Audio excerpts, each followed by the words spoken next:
Are you recording? Great. Hi, everybody. It's the Week in the Tackle podcast, the podcast where we look back at the previous week in football and/or soccer and tackle the things that we thought were interesting. Every now and then, Tim Horsey, our producer, records it, and we bring it to you on the various podcast platforms. I'm Premier League commentator and SiriusXM presenter Tom Rennie. Alongside me is MLS legend, Apple broadcaster, TNT broadcaster, SiriusXM broadcaster, and an amazing smooth-faced man. It is Brian Dunny Dunseth. Hi, mate. You all right? I'm fantastic, Rennie. Good to be back with you. As always, plenty of Premier League conversations to have, as well as maybe an update on the U.S. men's national team future. But as always, looking forward to it. We have a little text thread between us, the Week in the Tackle lads, and I won't give you everything from the text thread because we value our careers. But just to start the program today, I didn't watch Aston Villa West Ham live on Sunday. I went out with my children instead, which goes to show you how much I didn't want to watch this game. And there was a great bit in it where Dunny texts me saying, "Alvarez red card, 100% incoming." And then, like 15 minutes later, he definitely should have got a second yellow. Maybe even a straight red for trying to elbow Kamara in the face. And I just thought, this is excellent. Just like, you were so clairvoyant. On, to be fair, a pretty obvious thing. But like, I'm hoping that maybe like, because you sent me this, the football gods, such as they are, were like, Dunny getting that right. Embarrassing our boy Rennie. Sorry, Tim. And decided not to give him that second yellow just because of you. So thanks, mate. Yeah, listen, I've watched plenty of Edson Alvarez in the CONCACAF version of the Mexican International when I've seen blood red and the red mist flash across his eyes and then turning to the AR or turning to the referee and then turning to the player and just seeing him verbalize the immediate frustration of the wrongdoings of everybody else involved as opposed to his own initial challenge. I saw that and I thought for sure he was done. I thought there was no way he could ratchet down that frustration, but he ends up getting through it. And look at you guys. Good little results. And not a smash and grab like Manchester United's win at Fulham, but a big point nonetheless. Did you see? I'm not a big XG person, as you know. We're not going to do these two games probably because they were pretty like dull. But did you see that in terms of XG calculations, Fulham against Man United had the lowest XG recorded in the last 2 years? Oh wow! Do you know that? Well, I will. I wonder is VAR intervention for drawing a dodgy line for an offside.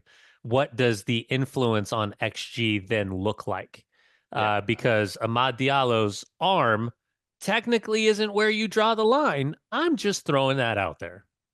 They should put an actual line on their shirts if they're going to do t-shirt line, or they should mark them. They should actually on if they've got short sleeves on their skin, or have a band or something like that, a fluorescent yellow band, like you're cycling in the dark, so we can see you, that sort of thing. Anyway. That's enough of that. I want to talk a bit about a few bits today. I want to talk about celebrating like you're a seagull and Sergio Conceicao. Before we get to all of that, though, incitement, send him off. Yeah, no fun. Why have fun? Why have fun when you can be bitter and twisted? That's the policy of this show. I wanted to ask you about Ange Postecoglou, the manager of Tottenham Hotspur. Postecoglou to his friends, but Postecoglou to most Spurs fans now. They lost a 9th game in 10 in the Premier League to Leicester City, one of the worst coach teams in the league, with a novice manager having lost 7 in a row going into that game. I want to talk a bit about the game in the wider context of it, but just like, again, I wasn't working on Sunday, so I caught up on all the games on Monday morning. But, you know, I'm still on the phone, right? We're all on the phone, just like checking the score, seeing what's going on, blah, blah, blah. And when I saw Leicester being 2-1 up, I was genuinely shocked. Literally slack jaw, open mouth, wow. And I just can't even now, as we record this on like Monday evening, believe it happened. Like Tottenham Hotspur, for any issues they might have, are better than Leicester City in every department. So how has this happened, Dunny? How did they lose this game?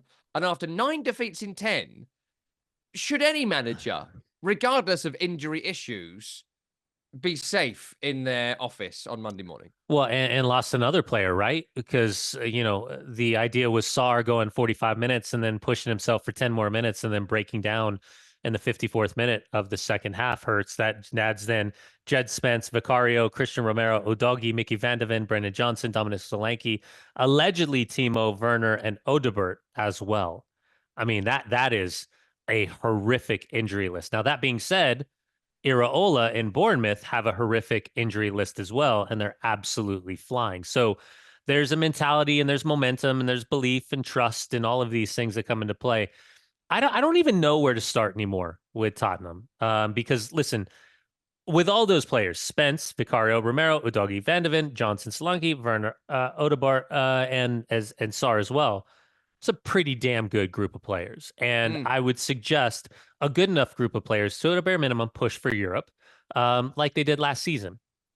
That being said, now we're in this unique balance of coach, motivation, tactics, players being bought in emotionally and physically, the injury lists, the opponents.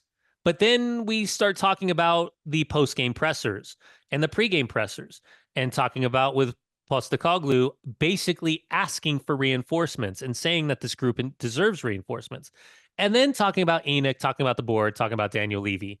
And when the banners are unfurling and talking about the years without the trophies, the seasons that have gone on, and then the amount of managers that have come through, we're back to the same conversations we were talking about when Antonio Conte was the manager, the same conversations when Nuno Espirito Santo was the manager, the same conversation with Jose Mourinho was the manager and you sacked him right before a cup final, the same conversation with Mauricio Pochettino and not sticking with him through the turbulence of the cycle following the opportunity to win a Champions League trophy. So there's so many different variables to point to, but at the end of the day, the team is not performing consistently at the level in which we expect them to. And to your point, arguing Jamie Vardy, Ayew, El Kanous, Bobby Cordiva-Reid, Sumare Winks, former player, Christensen, Vestergaard, Feist, Justin, Stolarczyk. If you're a Spurs fan, I don't know which player you're picking off that Leicester City side right now and saying I would rather him be in our side as opposed to what we have. And we should also acknowledge that even players like Jed Spence or even Serge Reguilon, the absolute non-committal to even give those guys a chance earlier in the season with the injury concerns that they had, where does that fall on Ange Postecoglou on top of pontificating that he wins a trophy in his second year for every club that he's ever been? So I honest to God, I have no idea where to start to make a reasonable conversation as to what in the flying squirrel is happening right now with Tottenham. I did like the there was a kind of meme going around on kind of Blue Sky and Instagram and the fascist one about like, oh, there's a someone's winning at Tottenham Hotspur with Oliver Skipp and Harry Winks in midfield. Who is it, Chris Kamara? Which I thought was great because they obviously failed Tottenham players and players they were happy to let go, and they were kind of bossing the game in the last few minutes by all accounts. I mean, the only thing I think is interesting about this is that there's two things actually I think are interesting. Number one is Postecoglou, I think, is clearly feeling the heat now when he even wasn't at the Everton game last week, because he has been extraordinarily rude to reporters who have tried to speak to him, and he has been brash, and he has been like, even at Everton, great way to start an interview, mate. Like, no, I mean, you might not have liked the way he phrased it, but he wasn't sort of slagging you off. He just said same old story, and you can be like, off, whatever. Sorry, Tim, if you want to. But like, you could also say, yeah, tough day for us today.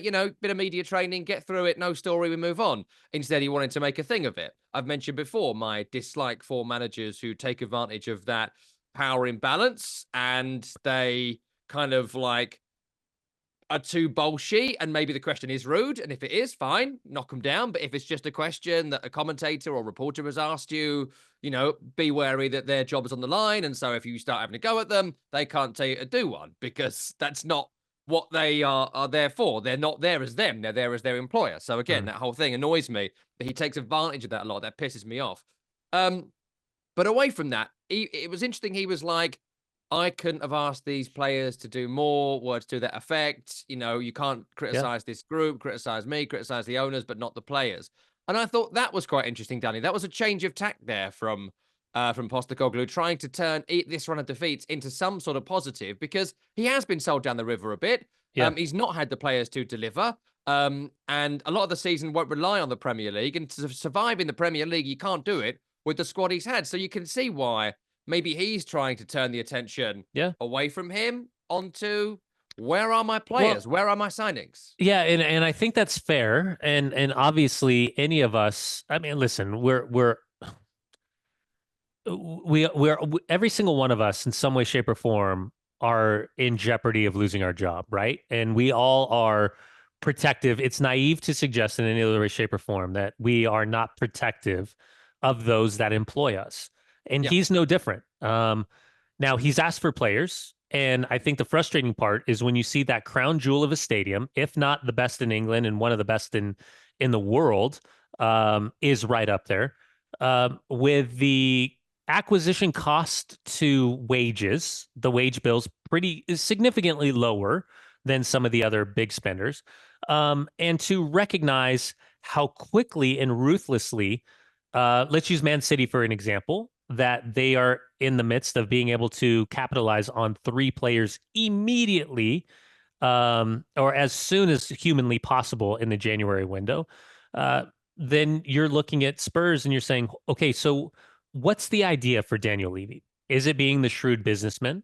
Is it being the leader of a board that recognizes they need to bring players in? Or is it the inability to figure out a structure in which, and I use the Harry Kane example year after year after year, that you have a glass ceiling of players when healthy and available are going to play every single minute of every single match. But right now, you're nowhere close to that.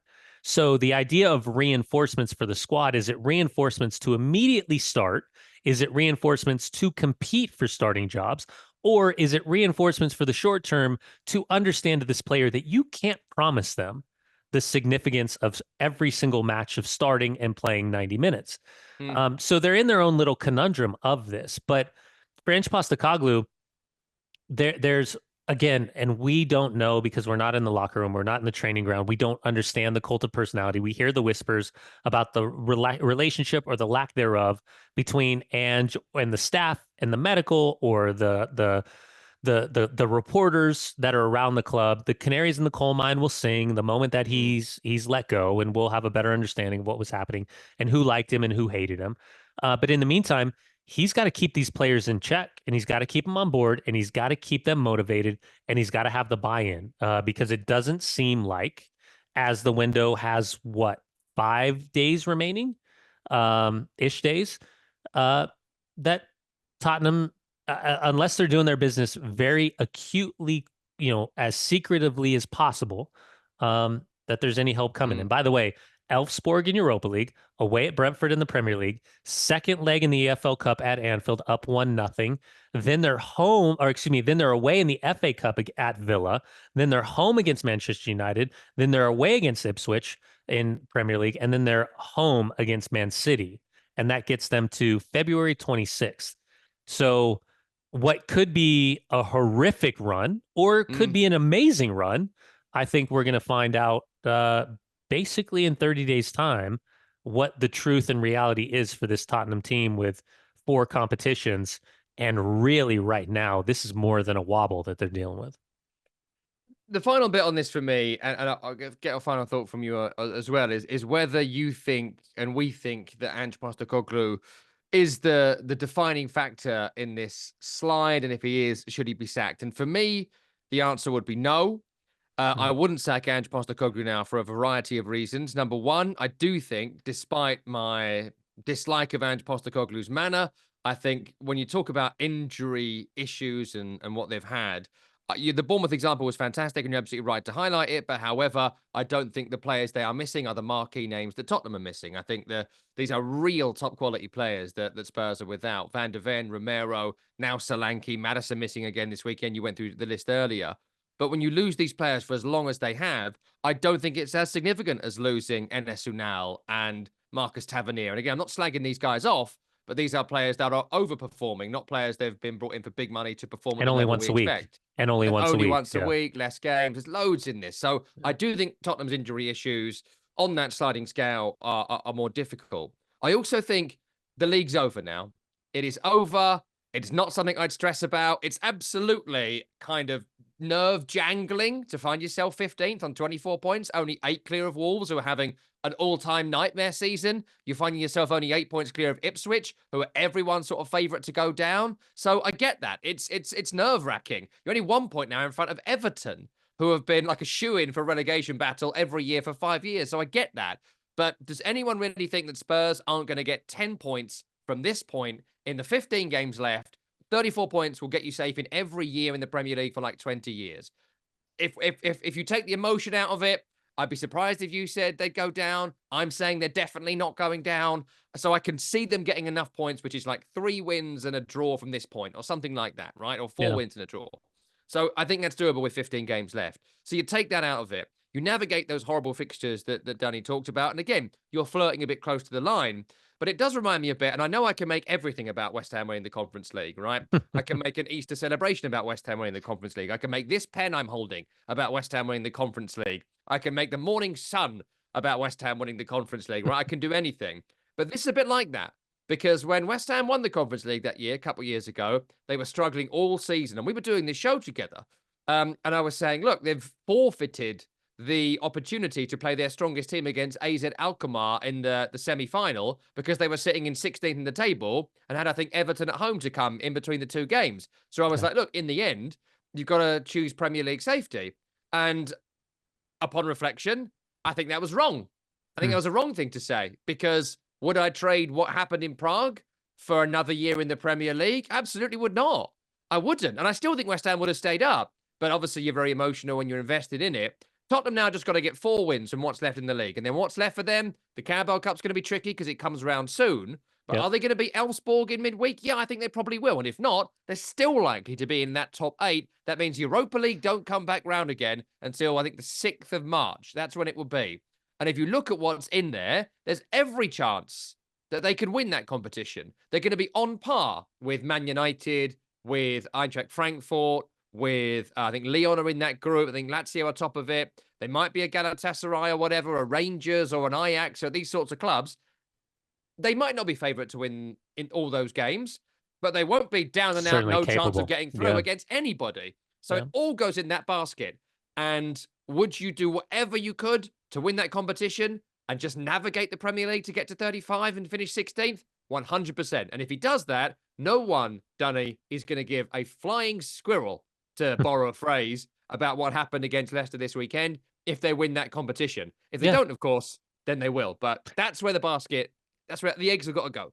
Yeah, listen, I think FA Cup is a challenge with the amount of games left. I think with the Carabao Cup, Gummy Bear Cup, now that you're in the situation that you are, obviously Liverpool's an extraordinary run of form, especially at home, and Anfield is going to be difficult.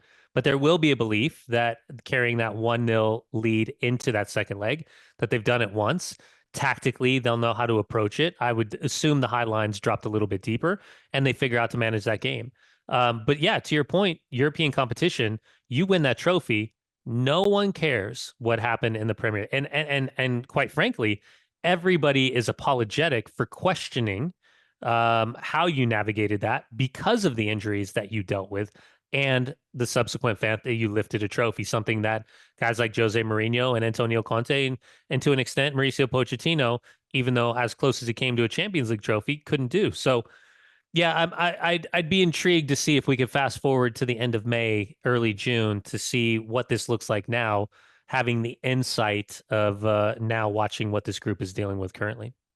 And I just think as well that, like, Tottenham need that trophy so bad. They need it like, anyone has ever needed anything. Like, fat people need cake. Like, whales need to come up for air. Like, I need to stop trying to find a third analogy, okay? Now, like, Horsey actually has to show up to work and press record. like Tim Horsey needs to record the program so we haven't got to record it twice every week, that sort of thing. So that's where the eggs need to be. Listen, got to move on. Before we do, though, if you've enjoyed the podcast and my torturous analogies there, I was thinking about the next bit, frankly. I was also trying to find a review that we had, but I couldn't find it in time because I didn't have time before the show. Anyway, if you've enjoyed the program, do leave us a 5-star review wherever you get your podcast. If you can write a review, please do so. And if I remember in advance to dig them out, I'll read them during the program. In this instance, I forgot, so I won't. And if you are listening to the podcast as a podcast, as an audio format, you can go on YouTube and watch the program in full. Another place where you can leave us a written review, ask us questions, do whatever you like. And if you are around a friend's house right now, or maybe you've got your wife's phone in your hand for some reason, don't snoop. But go on the YouTube. I got some reviews. You want me to have some reviews because of YouTube? Good. Yeah. Sayatano on YouTube saying, glad I found the show through Oddspedia. Ha ha ha. Very, very entertaining. Fast paced. Congrats. Bob the Slayer last week of the Turner chat say, we love our terrible keepers in the United States. Howard and Guzan come to mind. Charles saying, seems like Matt Turner slipped up on the bad turf when he planted his foot. And then Steve on Spotify, why would you end the game with Erik ten Hag having a successful season for Manchester United, getting out of the group, even make it to Europa League? Wait till we start talking about Ruben Amorim, his 40th birthday, the fact that he had training sessions, and still we can't figure out Marcus Rashford. Is he talking about training or is he talking about his personal life off the field? Well, thank you for finding them because I didn't do it in advance, but you did it while I was floundering. So thank you. That's why we make a good broadcasting team. Let me ask you about the Amorim thing then briefly, because I do think it's quite interesting. The comments about I would rather play my 63-year-old coach than play someone who wasn't committed. I mean, if this does end, it's an excellent line. It's, another good line, a bit like we're the worst Man United team ever. Again, he's interesting and says interesting things. Whether they're the right things or not, I'd love to see what you think about that. But if there is no transfer, because literally no one in football can afford Marcus Rashford who would want him, what do you do on February 4th when he's still there? Well, you got to figure out a way to reintroduce him similar to Garnacho. By the way, I have my heroes and villains. I have a statement that I need to make. Prophetic in some ways. Yeah, listen, Rashford on the outs for missing the Manchester derby, he had a partner, and that partner was Garnacho. Now, dissimilar for the reasons, but Garnacho seemingly felt like they were trying to assert that disrespect with turning his back after not starting a match and coming in as a sub and not listening, blah, blah, blah, young player, 20 years of age, versus Marcus Rashford in the prime of his career. Never confirming exactly why, but seemingly the whispers having to do something about being out with a dinner or a nightclub or a DJ, drinking, not drinking, whatever, having a partner, not having a partner, whatever this looks like. Similar to, we've heard Dublin nights, and we saw even with Amorim showing up. And I said this to Tony Meola on Counterattack. I wonder how much, and again, commercial obligations for players that are not involved in for their respective national teams during a November international window. Commercial obligations for Nike per se, using that as an example for maybe a trip to Portland, maybe not for the example of being courtside at a Knicks game. But what I was wondering out loud, and obviously not knowing the scheduling between Erik ten Hag departure and Ruud van Nistelrooy being involved, and Dan Ashworth leaving, and who was in charge of ultimately telling guys they had a few days off. Players have the option to do whatever they want on their personal time. But it did feel like that maybe the start, if Marcus Rashford, in my humble opinion, would have stayed and would have done the hard yards with the new training group, with the staff, knowing that the international window, knowing that he's not involved in England, and understanding with the formational switch what his role would be, that would have been sweat equity that would have gone a long way. And I just wonder from Ruben Amorim, from a manager's perspective, walking into the group and saying, okay, these are the guys that are gone with their international commitments. These are the guys that I expect to be here. Where's my group? Why am I training with a bunch of kids? And who has stayed and shown that commitment? These guys are bought in. So I wonder how much, these little minute data points have built up to the moment where we find ourselves between the manager and Marcus Rashford. If you're a United fan, you've obviously gone through, the injuries or the form, and you can reference point Cavani's and let's see, Anthony Martial. You can reference point something out of the hands of the club like Mason Greenwood. You could talk about something that's absolutely a part of the club with Jadon Sancho being exiled underneath Erik ten Hag, and now seeing something similar to Marcus Rashford. But I guess back to my original point, the way that Garnacho, again, different from Rashford's situation, found himself working back into the team. I would hope that Ruben Amorim would figure out a way, should Marcus Rashford stay, that everybody involved would see the value of the player's wages, the player's value on the transfer market, whether that's loan with option to buy, a flat out loan, like we're seeing with Anthony going to Real Betis and covering 85% of his wages, that there is some type of solution. But the reality is it's a circus, it's unnecessary. And whether the line of respect or the acknowledgement of responsibility, something has to come out of this. But I promise you this, if you fucking sell Garnacho, sorry, Tim, like I'm not watching anymore. Like I'm out. Like I watched this happen with McTominay. I've watched you extend whatever Erik ten Hag's contract was, the Dan Ashworth situation, extending options on deals that don't necessarily have to, not moving on Casemiro or players like Eriksen or players like Malacia or even players like Lindelof. The mismanagement of this group and to sell the most dynamic young attacking player outside of Ahmad, who has been for the past 2 years in Garnacho, to then try to say that, well, we have some issues with profits and sustainability, financial fair play, and we can cash in on the entirety of whatever the value is of Garnacho. To waste away a generational talent like that is fucking wild. Sorry, Tim. You think Garnacho's a generational talent? I think that he is the most exciting 1v1 player in that team outside of these last 6 weeks with Ahmad, that his consistency in winning the ball and actually attacking and running at players has been one of the few bright spots of this club for the past 2.5 seasons. We'll see how it goes. Next time we're together, the transfer window will be closed. I wonder if Rashford's going to be there and Garnacho isn't. It looks that way at the moment, but who knows? Who knows? Don't do it, Rennie. Don't do it. It'll be a fun show next time if that happens. Because we can play this back and enjoy it. You know what's going to be is I'm just going to be watching games to watch U.S. men's national team players.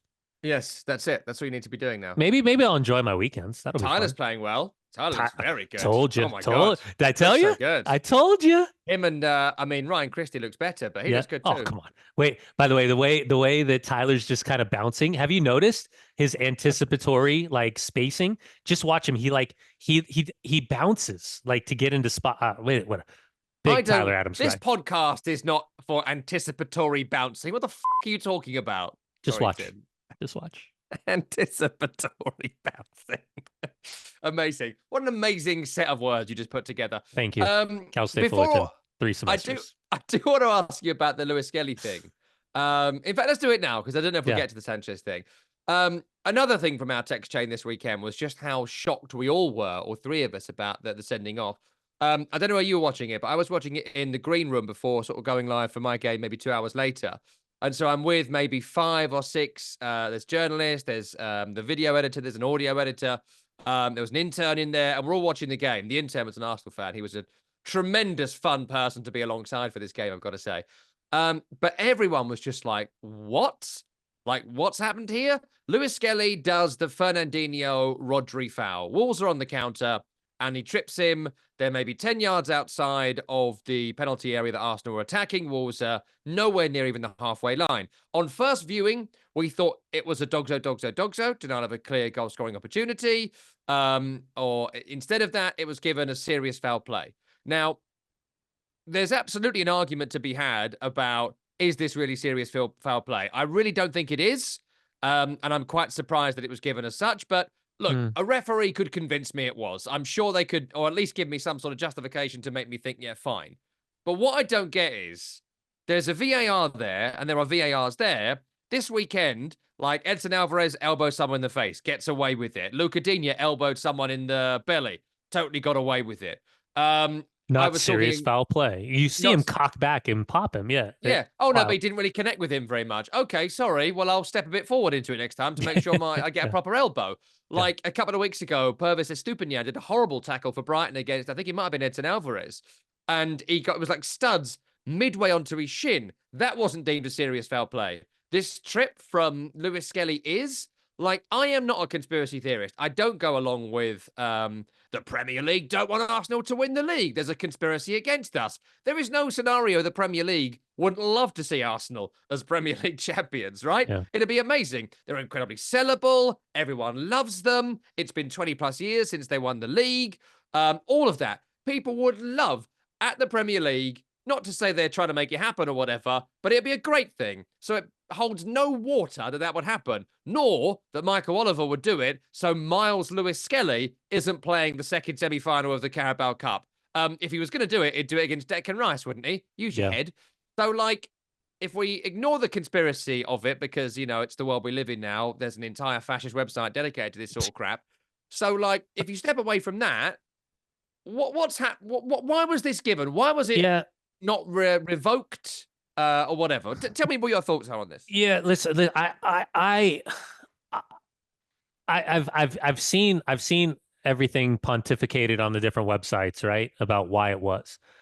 As a former player, and Tony Miola agreed with me, and we even had Jeff Shreves on from CBS, and we all were in agreement. This was a tactical foul. It's the 42nd minute. You're 80 yards away from goal. You can tell, and again, you got to take intent out of the conversation, but you understand what Lewis-Skelly was doing. You can see the foot angle as he goes. He's trying to use the outside of his right foot, and Matt Doherty, as he's stepping, as he comes through, he's catching him just above the ankle in the shins, and he's fouling him. He's tripping him up. There's nothing more, nothing less. Now, he does come down, and his foot's in a natural position because Lewis-Skelly's taking a step. His foot has to come down at some point, and he ends up catching the top of his laces. For me, the speed in which it happened, there's nothing to suggest that that's serious foul play. For me, that is a tactical foul / professional foul. It's a yellow card. I do this all the time. Like, there's a feel for the game. There's no way. And this is where I would hope, what was it? High bar for high impact or for low impact, whatever the stupid monikers are that are saying that Howard Webb's been pushing. I would gently use that later in the match. João Gomes, that second yellow that he was showing was a more serious foul play challenge on Timber because it comes down directly on his foot as opposed to reaching across the body for Lewis-Skelly. So for me, there's the only difference. I was going to say there's zero difference on the challenges. The difference is that actually I think the second one was worse from João Gomes. And by the way, he should have already had another yellow card for kicking the ball away and time wasting. And like, again, I'm not a conspiracy theorist at all when it comes to football, anything like this. But like, I was watching the game and I was like, I'm certainly not an Arsenal guy. I felt bad for Arsenal because I'm going through the Rolodex mentally of all of the things, sometimes self-inflicted, absolutely, of moments in which they found themselves down a man over the course of this season. And it's like, when are they going to get a call that goes in their favor? Ultimately was how I was feeling. Because again, it's just not like, if for anybody that has a feel for the game and understanding just the nuance of the game, this is a tactical professional foul to take away the opportunity in the 42nd minute at that angle just outside the opponent's penalty area that you can kill the play dead, put your hand up, show the yellow, everybody drops back. But it's such a monumental decision in a moment where there's less than 3 minutes remaining in the first half. And now structurally, you have completely changed the context of the game. Now, side note, Calafiore comes on, he ends up getting the game winner. So there's a weird conversation to had, but I would love to hear, and I hadn't seen it yet, and I don't know if you could confirm it being on that other side of the pond and having such more extensive coverage. When Mikel Antonio comes up and he does assistant referee, Michael Oliver, assistant referee, and he walks away, whatever was said stopped Mikel Arteta in his tracks, maybe a foot behind the back shoulder of the AR, where he kind of looks back and goes, like, what the did you just say? Sorry, Tim. And I wonder if that will ever go public. Yeah, I mean, I don't know what was said. It was obviously on mic, so we could hear it. It was possible for us to hear it, but I'd be very surprised if we ever did. But yeah, I wonder what Arteta said to him. I think, look, Arteta doesn't cover himself in glory in most of these situations, but I think he felt so right in this scenario and wrong by what had happened. He was just like, even he doesn't complain about this to such a degree because it's just so evidently wrong. And the other bit is, like, you mentioned it earlier on, all these kind of mantras and guides and low interference, high impact, as a high bar, it's clear and obvious, all this stuff's going on. Like, why isn't there, on top of all of that, a don't do something stupid here question, right? That should be the number one thing before you go through all these other things. Wouldn't the VAR, who's your mate, your colleague, your teammate, your profession, number one, John, is he doing something stupid here? And you'd be like, yeah, that looks a bit stupid to me, to be honest with you. Mike, what you've done there, yeah, it's really stupid. You've done something stupid there, mate. So don't worry about all that. There's no way it's a red. I get you've seen it, and we shouldn't really be correcting it, and I get that. There's high bar, I get that, but it's really stupid, Mike. Just call him over, give him a yellow, and we move on like this never happened. Like, do you think element of this I don't get? Why don't we have that? Do you think clear and obvious is the problem? Yeah, it's a massive problem. I feel like, and listen, IFAB has a really difficult situation on their hands, in that even with the injection of knowledge from a guy like Arsene Wenger or whoever, Pierluigi Collina, or whoever we're talking about, that there's really smart people in the room. But at the end of the day, IFAB, and this is where I feel for them, is that they have to put these words to paper. And then when it goes to paper and these are the official words, then it's being absorbed in different variables of different leagues. For example, what we see in the Premier League on a Friday, Saturday, Sunday is different than what we see in the Champions League on a Tuesday and Wednesday, or a Europa League and a Conference League on Thursdays. And what you see in the mornings on a Saturday and Sunday in the Premier League is different than what you're seeing in an afternoon or evening games Saturday and Sunday in Major League Soccer. And I can't tell you how many different times I've literally said on air, despite what we saw this morning in the Manchester United game where this red card was shown, almost an exact replica of an opportunity, except here in pro, their protocol is different.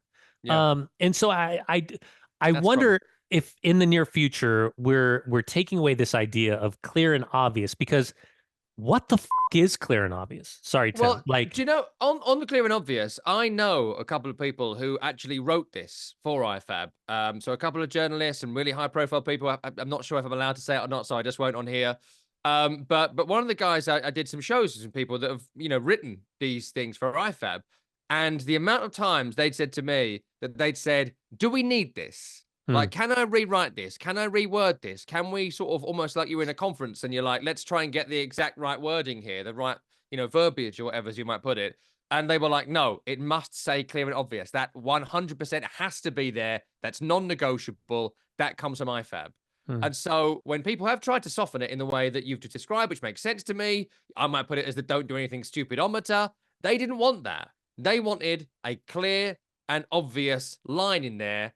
And they thought that was definitive. It clearly and obviously isn't definitive, because if I'm Michael Oliver here and he was so quick to get that read out, I want someone to say, Mike, that's a boo-boo. And I think we should maybe step away from that as soon as possible. Yeah, and we'll see if there's a Howard Webb apology tour that ends up at Mikel Arteta's doorstep once again. They'll try and defend it, won't they? Won't they try and defend it? Because you could justify it if you really, really wanted to. Yeah, no, listen. You could justify anything. Yeah, exactly. And that's how many times have we been in the middle of broadcasts? And like, I've even heard you say it in the Talk Sport Premier League coverage, where you're saying, well, if he calls this, there's no way it gets overturned. But because he didn't make the call, VAR is not going to intervene. And that's more specific to penalties, right? Sure. And decisions on penalties.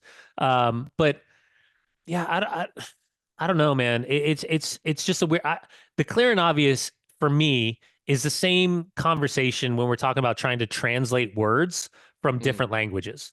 There's a certain amount of slang and there's a certain amount of innuendo and there's a certain amount of like confusion that has to come along with these three words. Clear and obvious for me, I wouldn't even know how to start the conversation of someone trying to do justice of a direct correlation of, is this clear and obvious? And does this align with what my eyeballs are telling me? Because it certainly didn't for this challenge. And by the way, if you're a Wolves fan and this call was made against you, or if you're any other, there's like, I would Furious. never, I would never want a team to lose a player in the 42nd minute for this No, type of challenge in no. any construct, in any tournament, at any level. I mean, and the other thing on clear and obvious, just while we're thinking about it, is that I'm thinking about like in your life, your normal life, where you were like, right, am I going to make an error here? And you're thinking to yourself, is this a clear and obvious mistake? Like, how could you possibly quantify that in your own Yeah. life? But I could easily quantify, am I doing something stupid here? Is this stupid?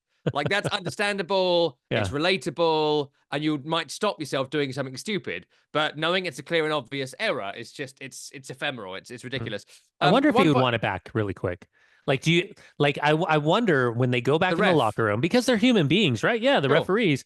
I wonder if they're talking and they have the chance to see it back on video Of course they because do. they do have the tech inside their Yeah, locker room. It video, was yeah. like, oof, man, I really wish. And then it's like, well, why didn't fucking Bob tell me? Sorry, Tim, to come over and take another look at the. But see, that's the point of VAR. It's like you give it, like you see things in real time so quickly, and maybe your angle's a little bit difficult.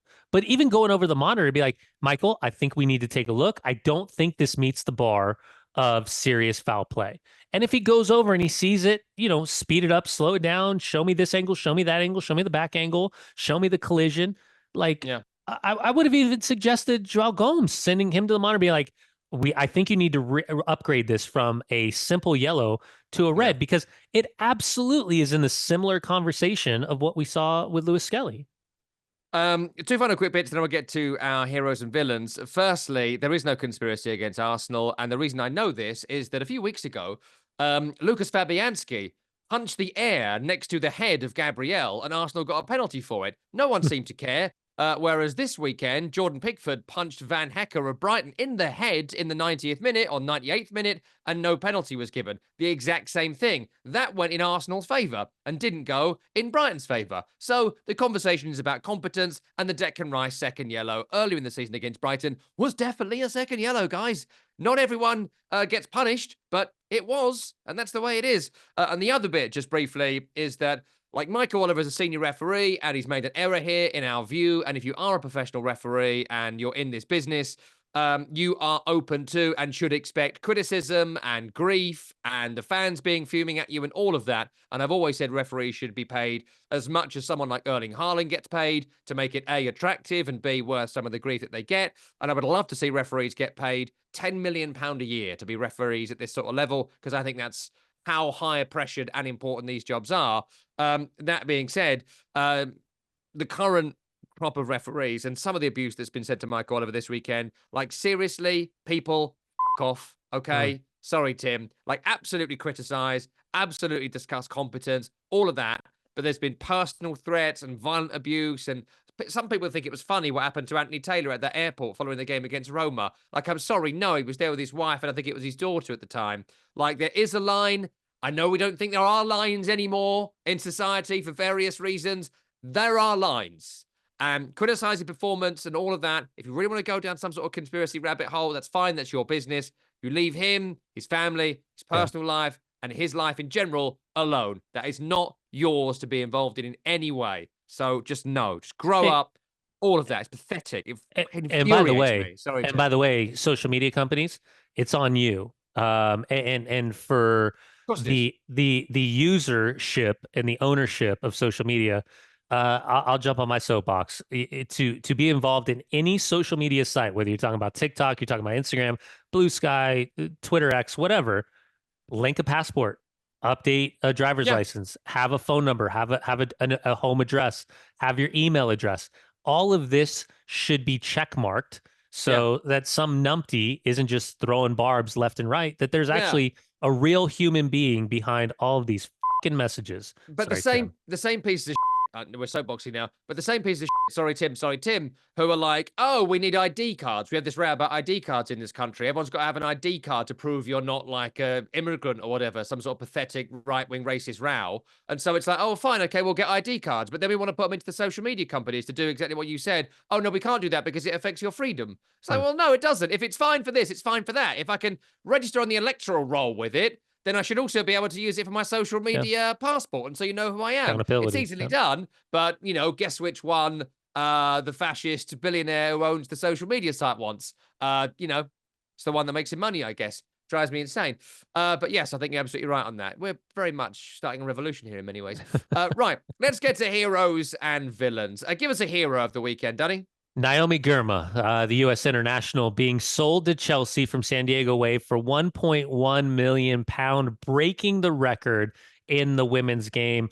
Girma coming out of Stanford, #1 overall pick in NWSL, Defender of the Year, Shield winner as well. I just think it's incredible. And for not only for her career, I believe she's like 65, 66 caps. If she's not in and amongst, if she's not the #1 center back in the world, she's certainly in and amongst the conversation for in the women's game, one of the best domestic and international center backs in the world.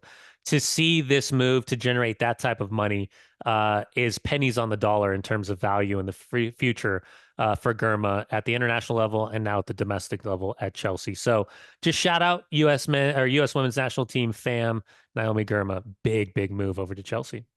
And what a great story it is in this horrendous era where someone whose family emigrated from, I think, Ethiopia and then moved to America when she was young has become a great American international and is now representing America in the Women's Super League in England. What an amazing story. Isn't immigration a good thing? For me, I would like to highlight, I know I'm pissed off now, sorry. I would like to mention as a hero, Iliman Ndiaye of Everton, because I love this, but I also sort of hate it in the same moment. So this weekend, there was 2 unbelievable moments of Dunsethery when goals were scored this weekend, and I wanted to see what you think about them. One was punished and one wasn't, by the way. The one that was punished was Iliman Ndiaye scoring a penalty for Everton at Brighton. Now, I don't know if there's beef here.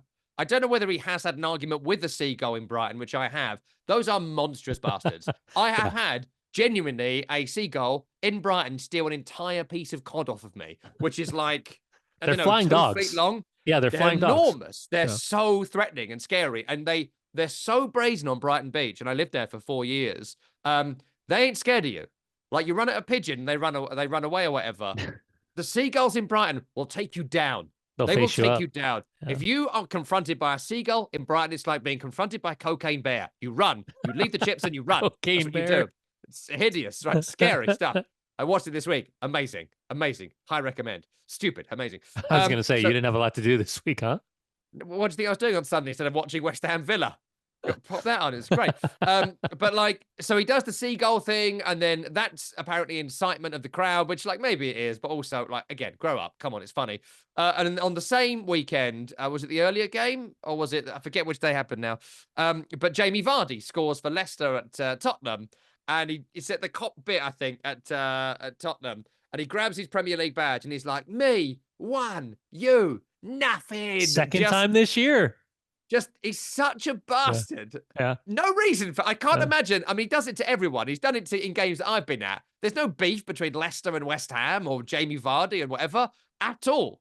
Like he scored against us a bit, but there's no thing happened. But he does it to everyone. And Dyer was booked and Vardy wasn't. Just like, don't book anyone for this sort of thing. It's fine. Yeah, my down was going to be referee Tim Robinson for showing yellow card because I thought it was just a brilliant housery. Sorry, Tim. Celebration from Ndiaye. I'm going to go with Murillo or Murillo, depending on who's calling his name for Nottingham Forest. Listen, he got posterized by Otaro for that goal. And he goes down, he gets treatment, has to come off. He's finally getting waved on. And as he finally gets waved on, it's another Bournemouth attack. By the way, it ended 5-0. Could have been easily 8 or 9-0. But Murillo on that, he comes on the field and he's like stopping, and he stops like a left wing back, like acting like if they win the ball, like I'm an outlet, let's go flying forward, instead of just sprinting right back into the center back position. And what happens? Kluivert ends up scoring. Now, the goal was disallowed for being in an offside position, but like as he came on the field, I'm sitting there going like, oh, get inside. No, I gotta get inside. No, sprint. Like, no, what are you doing? Get inside. They've got the ball. They're shooting. Please get in your position. Please go block that shot. And sure, the ball finds the back of the net. Sorry, Tim, I'm cursing a lot today. And we are cursing a lot today. We are. Yeah, it was ruled offside. But I was just like, my man, you're down 4-0. Like springing a counter after getting posterized and body bagged on a header. Maybe now's not the time to just hang out and just put your hand up and like, yeah, throw me the ball. Oh, we don't have the ball, but like when you get the ball, like throw me the ball, like I'll be wide open. Yeah.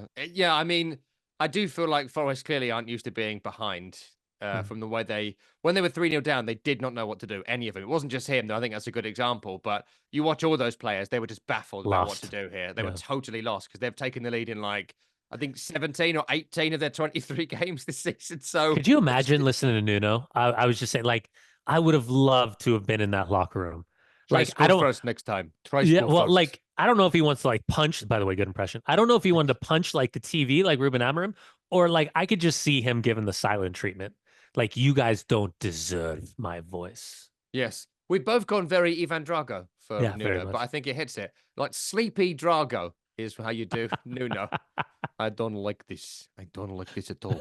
This Rocky. This Rocky wants to play for Bournemouth? No, he's not allowed. Oh, not Party allowed. Russian. The only villain I wanted to mention here, Danny, only because I wanted to see what you thought about it from your career, is Sergio Conceicao.